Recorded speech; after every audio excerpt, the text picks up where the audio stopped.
Meron na po ba kayong mga datos na nakukuha, mga reklamo po mula po sa ating mga kababayan na lumalapit po sa inyong tanggapan? Tapos sinasabi po nila, oh, ito po, meron kami natanggap na text mula sa inyo. Pwede po bang makuha ng aming cash relief or assistance? Kamusta po ang ano dyan, Yes. ang sitwasyon ukol sa Opo. ganitong Actually, mga we've kaso? received reports nga po. In fact, marami po tayong mga kakilala na nagpadala nga ng screenshots ng mensahe na natanggap nila from a group or from a platform na sinasabing ito ay from DSWD at humihingi nga po ng kanilang personal at sensitibong personal impormasyon para daw po mapasama sa pamamahagi ng tulong pinansyal mula po sa aming ahensya.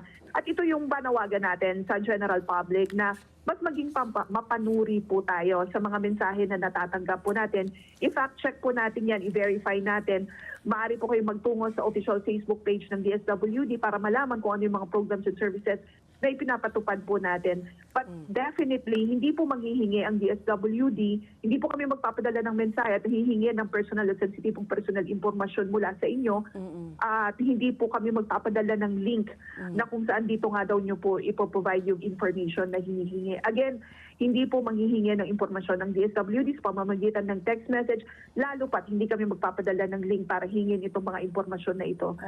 Mag-ingat po tayo sapagkat these links may lead to sites that could compromise yung pong inyong mga personal at sensitibong personal information.